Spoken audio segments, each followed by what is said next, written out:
सभी किसान भाइयों को मेरा नमस्कार। किसान भाइयों, मैं हूं डॉक्टर विजय पाटीदार। हमारे मध्य प्रदेश के मंदसौर जिले में सोयाबीन की फसल जो है वो प्रमुख खरीफ की फसल है और इस बार येलो मोजेक वायरस की वजह से हमारी सोयाबीन की फसल में अत्यधिक नुकसान हुआ है, जिसकी वजह से उपज प्रभावित हुई है और सभी किसान भाइयों की ओर से मांग की जा रही है कि उन्हें ये जो फसल नुकसानी हुआ है इसके एवज में पर्याप्त फसल बीमा क्लेम प्राप्त हो सके। इस बारे में सभी किसान भाई आवाज उठा रहे हैं और आज का जो वीडियो है, इस वीडियो के माध्यम से मैं आपको बताने जा रहा हूं कि फसल नुकसानी के एवज में जो क्लेम किसानों को प्रदान किया जाता है उस क्लेम की गणना किस प्रकार से की जाती है। तो किसान भाइयों, क्लेम की गणना करने के लिए हमको कुछ शब्दावली पर गौर करना होगा। इसमें से पहली है फसल बीमा, जिसको हम अंग्रेजी में क्रॉप इंश्योरेंस कहते हैं। हमारे भारत में जो प्रधानमंत्री फसल बीमा योजना है उस योजना के माध्यम से फसल बीमा किया जाता है और हमारे मंदसौर जिले में agriculture insurance private limited company द्वारा इस बार का खरीफ का बीमा किया गया है। दूसरा है बीमा प्रीमियम यानी इंश्योरेंस प्रीमियम, यानी कि ये वो राशि होती है जो किसान और सरकार बीमा करने की एवज में प्राइवेट कंपनी को अदा करते हैं। इसको हम कहते हैं इंश्योरेंस की प्रीमियम। और हमारे यहाँ खरीफ की फसल के लिए 2% इंश्योरेंस प्रीमियम और रबी की फसल के लिए 1.5% इंश्योरेंस प्रीमियम किसान भाइयों द्वारा भुगतान किया जाता है। इसको सरल शब्दों में अगर हम समझें तो 1 हेक्टेयर में अगर 54,000 रुपए की फसल का इंश्योरेंस किया जा रहा है तो उसका 2% यानी कि 1,080 रुपए किसान भाइयों द्वारा अदा किए जाते हैं। बाकी की राशि राज्य की सरकार और केंद्र की सरकार इंश्योरेंस कंपनी को अदा करती है।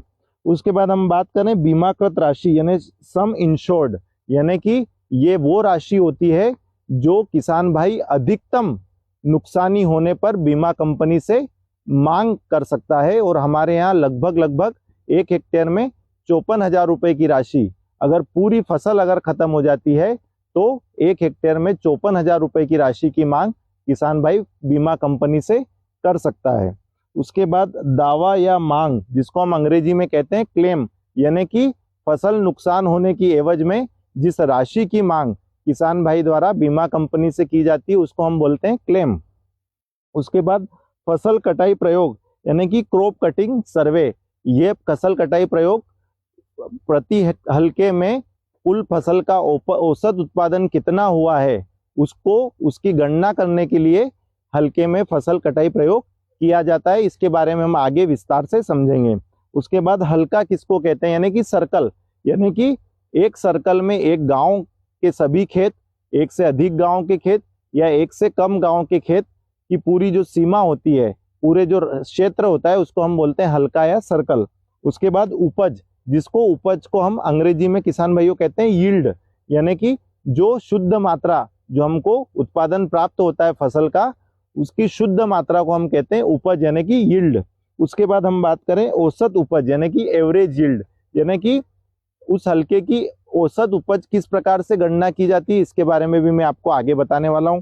उसके बाद हम बात करेंगे सीमांत यील्ड यानी कि थ्रेशोल्ड यील्ड, इसकी भी गणना प्रति हल्के के लिए किस प्रकार से की जाती है, इसके बारे में भी हम आगे किसान भाइयों चर्चा करने वाले हैं।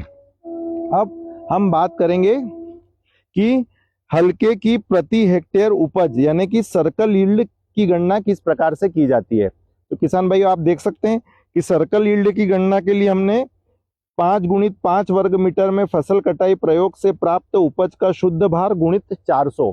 तो किसान भाइयों, यहाँ 400 का गुणा क्यों किया है, ये आपके मन में जरूर प्रश्न खड़ा हुआ होगा।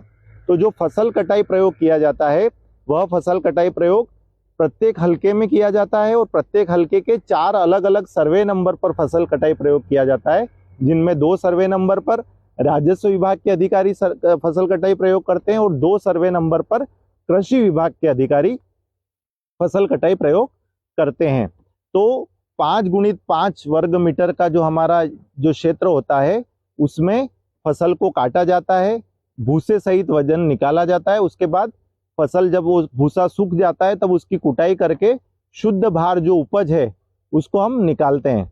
तो यहाँ पर जो हल्के की जो सर्कल यील्ड है उसकी गणना के लिए हमने जो वजन, जो शुद्ध वजन आया है उसमें हमने 400 का गुणा किया है, क्योंकि हमको प्रति हेक्टेयर सर्कल यील्ड चाहिए, 1 हेक्टेयर के लिए चाहिए। तो 5 गुणित 5 वर्ग मीटर, 5 गुणित 5 में मीटर में हमारा 25 वर्ग मीटर होता है। तो 1 हेक्टेयर में 10,000 वर्ग मीटर होते हैं, इसलिए हमने 400 का गुणा किया है। तो जो फसल जो हमको प्राप्त हुई है, जो शुद्ध भार है, उसमें भी जब हम 400 का गुणा करेंगे तो उस हल्के के लिए हमको प्रति हेक्टेयर जो उपज है उसकी गणना हम कर सकते हैं। तो हमको प्रति हेक्टेयर सर्कल यील्ड की गणना हम कर सकते हैं। उसके बाद हम बात करेंगे कि हल्के की औसत उपज की गणना किस प्रकार से की जाती है। तो हल्के की औसत उपज की गणना करने के लिए जो चारों सर्वे नंबर, जिसमें 2 राजस्व विभाग के अधिकारी और जो 2 कृषि विभाग के अधिकारी जिन सर्वे नंबर पर फसल कटाई प्रयोग करते हैं, उन सर्वे नंबर से फसल कटाई प्रयोग होने के बाद जो शुद्ध मात्रा हमको उपज की प्राप्त होती है, उसमें जब हम 4 का भाग लगा देंगे तो चालू वर्ष के लिए हमको औसत उपज उस हल्के की प्राप्त हो जाएगी। उसके बाद हम हल्के की सीमांत उपज यानी कि थ्रेशोल्ड यील्ड की गणना किस प्रकार से करेंगे। तो थ्रेशोल्ड यील्ड की गणना करने के लिए हम अंतिम 7 वर्षों में से 5 अच्छे वर्षों की औसत उपज में 5 का भाग देंगे और उसका 90% निकालेंगे, तो हमको उस हल्के की थ्रेशोल्ड यील्ड के बारे में पता चल जाएगा। यानी कि किसान भाइयों, अभी वर्ष 2025 चल रहा है, तो 2018 से लेके 2024 तक जो फसल है उसमें 2 खराब साल हम निकाल देंगे। जिन 2 सालों में फसल बहुत ज्यादा कम हुई है, उन 2 सालों को हटाकर बाकी बचे हुए 5 सालों का औसत जो यील्ड हुई है, जो औसत उपज हुई है, उसमें हम जब 5 का भाग लगाएंगे और उसके 90% की गणना करेंगे तो हमको पता चलेगा थ्रेशोल्ड यील्ड यानी कि सीमांत उपज के बारे में। और अंत में किसान भाइयों, हम जानेंगे कि हमको उस हल्के के लिए क्लेम की गणना कैसे करनी है। तो क्लेम की गणना करने के लिए सीमांत उपज में हम घटाएंगे औसत उपज को, उसमें फिर भाग लगाएंगे सीमांत उपज का और उसमें फिर गुणा करेंगे बीमाकृत राशि का। इस प्रकार से हम उस हल्के के लिए जो क्लेम है फसल नुकसान होने पर, उस क्लेम की गणना हम इन सूत्रों के माध्यम से, इन फॉर्मूलों के माध्यम से किसान भाइयों आसानी से कर सकते हैं।